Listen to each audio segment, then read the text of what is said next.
Flash crash sur les cryptos, 600 millions de liquidations en dollars, une acceptation ou une invalidation de la part de la SEC pour l'ETF Bitcoin. La première semaine du mois de janvier s'annonce avec une volatilité extrême. Donc qu'est-ce qu'il faut que l'on fasse sur le marché des crypto-monnaies? C'est ce qu'on va voir dans cette vidéo. On attaque tout de suite avec à l'écran, donc un petit article de Cryptos. Donc ça c'était la semaine dernière, c'est des petits articles où voilà, une première vague des ETF Bitcoin devrait être acceptée courant début janvier. Ça, on le sait tous, ok? Quand tu vois des artistes journalistiques, ce que je viens critiquer ici, ils amènent des nouvelles, mais qui ne nous apprend à rien. Ça, tout le monde le sait. Bitcoin, ça arrive, on ne sait pas si ça va être positif ou pas. On a des papiers, on ne sait pas pourquoi on a des informations. Quand tu les lis, en fin du papier, tu n'en sais pas plus. Ok, ça va arriver, on ne sait pas trop ce qui va se passer. Bref, dans la même semaine, on a BlackRock qui dévoile les participants qui ont été autorisés pour son ETF Bitcoin Spot. Information très importante, là pour le coup, enfin on a un petit peu à manger. Donc, JP Morgan, c'est une banque, elle a été acceptée avec Jane Street, pour diffuser justement les ETF. Ce qu'il faut bien comprendre, c'est que toi ou moi, en tant que particulier, on ne va pas pouvoir acheter l'ETF Bitcoin Spot directement à BlackRock s'il est accepté. On a donc des banques qui, elles, vont servir d'intermédiaires, ce qui n'est pas du tout ce qu'on veut dans les cryptos. Nous, on veut un monde décentralisé. Et là, c'est totalement l'inverse. Donc, juste une information, si tu ne l'avais pas, à prendre en compte. Qu'est-ce qui se passe autour des ETF? Parce que d'un côté, tu as des news qui ne servent à rien comme la première. On le sait tous que ça va arriver cette semaine, la news. Ce qu'on aimerait savoir maintenant, c'est oui ou non. On n'a pas besoin de papier écrit pour rien. Dans le deuxième, on a des informations tangibles, une banque qui justement a été sélectionnée par BlackRock, mais ça ne nous donne toujours pas la vérité, oui ou non. Ensuite, on a un nouvel article, le Bitcoin il crash, des rumeurs autour de l'ETF, oui ou non, on n'a toujours pas la réponse. Donc je pense que ce qu'il faut faire, c'est prendre du recul, le maximum de recul, et essayer de se calmer par rapport à tout ça. Si aujourd'hui, toi, tu investis dans le Bitcoin, il faut te poser la question, pourquoi ? Pourquoi tu as acheté du Bitcoin hier, ou des cryptos, n'importe quelle crypto, et pour combien de temps tu souhaiterais les conserver? Il faut vraiment réfléchir à ça. Ok, les ETF Bitcoin, on va avoir une news qui va être importante et peut-être décisive sur l'avenir de Bitcoin. Plus la réglementation, même si elle est chiante, elle vient se mettre autour du Bitcoin et lui mettre un cadre, plus on a des acteurs comme les banques, comme dans la finance traditionnelle, BlackRock, acceptent le Bitcoin, plus facilement plus tard, les particuliers pourront avoir accès aux cryptos facilement, sans se poser de questions, sans avoir de scam. Donc ce serait positif. Mais même si c'était refusé, même s'il y avait une non-acceptation d'un ETF par BlackRock, le machin il est passé de quelques centimes à quelques dizaines de milliers de dollars sans l'aide de BlackRock. Qu'est-ce que ça changerait si cet ETF était refusé? Entre nous, là, qu'est-ce que ça changerait? Si vraiment tu crois aux fondamentaux des cryptos, que ce soit Bitcoin ou des autres crypto-monnaies, si vraiment tu crois en ça, pourquoi est-ce que tu penses que ça devrait être une news, même si elle était refusée? Pourquoi est-ce que son impact serait négatif? Je suis vraiment intéressé de savoir ça. Si c'est le cas pour vous, c'est pas grave. Chacun a le droit de penser ce qu'il veut.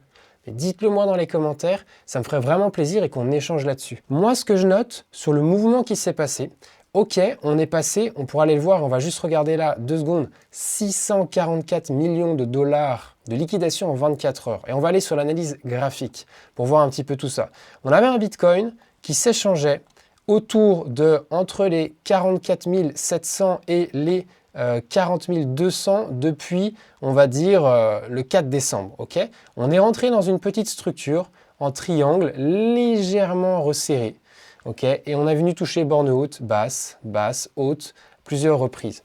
Voire même le triangle était en train de se resserrer beaucoup plus, voire même on aurait pu tracer un triangle rectangle comme ceci ascendant qui est une figure de continuation haussière. Comme tu peux le voir, récemment on a eu un pump assez violent, assez majeur, et moi je me suis posé la question par rapport aux vidéos précédentes que j'ai réalisées, que tu peux aller voir sur la chaîne si ça t'intéresse, eh bien je disais qu'on allait rester certainement longtemps dans cette figure, et tu vois c'était le petit truc que j'avais mis en vert là, il est toujours ici. Moi je pensais qu'on allait revenir doucement, prendre notre temps et plus tard péter et venir chercher des niveaux importants comme sur le triangle que j'avais reporté ici, éventuellement avec des objectifs de 46 000, jusqu'à 48 maximum. Ça, c'était le scénario que je m'étais fait. Moi, j'ai trouvé ça assez bizarre, je vais te le dire entre nous, si je dois vraiment donner mon avis, comme les journalistes le font, mais en apportant quelque chose d'un petit peu plus consistant. Ce mouvement précédent, pour remonter jusqu'à 45 800, alors que la news n'était pas tombée, on était beaucoup trop en avance, on était dans cette figure justement où théoriquement on était en temporisation, et en sortir de façon violente en partant du bas, je me disais mais qu'est-ce qu'il se passe? Ok, il y a eu un petit peu de volume, mais il y a eu un petit peu de volume tardif, il y a eu du volume vraiment à la sortie du triangle, il n'y en a pas eu au début. Donc ça c'était vraiment un mouvement de trader pour moi court terme, des personnes qui vont jouer un peu à faire du pump and dump, à aller chercher beaucoup de profit instantanément. Potentiellement, il y avait des personnes qui étaient en short au niveau des 44 100, des personnes qui étaient vendeurs sur Bitcoin, qui pensaient que le prix du Bitcoin allait redescendre dans ce triangle justement.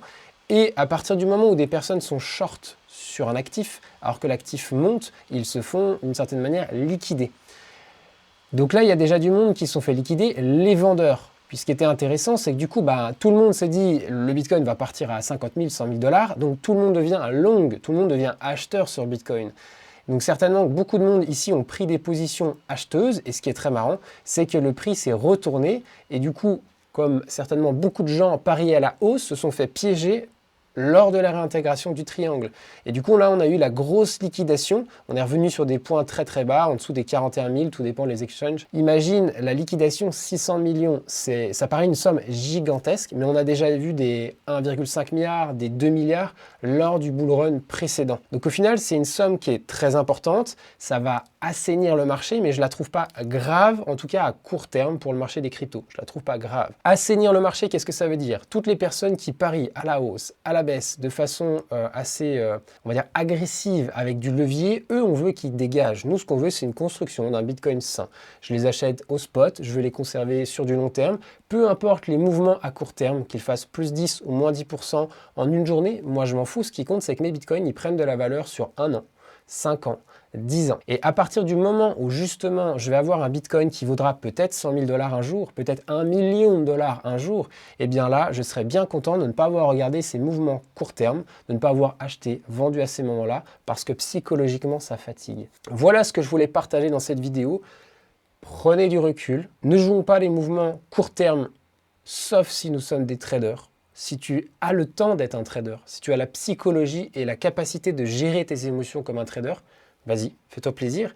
Et ça me ferait plaisir qu'il y ait des personnes qui fassent des profits là-dessus. Moi, je t'avoue que sur Bitcoin, en tout cas, je le fais un petit peu le trader sur des petites altcoins, mais sur Bitcoin, j'ai une vision long terme, je construis quelque chose, que l'ETF soit accepté ou non, ça ne va rien changer à mes positions. Je conserve mes Bitcoins, je les vendrai plus tard et j'en ferai part sur cette chaîne YouTube, sur mes vidéos. Si ça t'intéresse d'en savoir plus, n'hésite pas à t'abonner à la chaîne. Comme d'habitude, je fais des vidéos toutes les semaines, 2, 3 par semaine, ça dépend des semaines. Dans la description, tu trouveras, si tu le souhaites, pour télécharger mon portfolio crypto, si tu veux savoir combien, entre guillemets, combien j'ai de pourcentage de Bitcoin dans mon portfolio.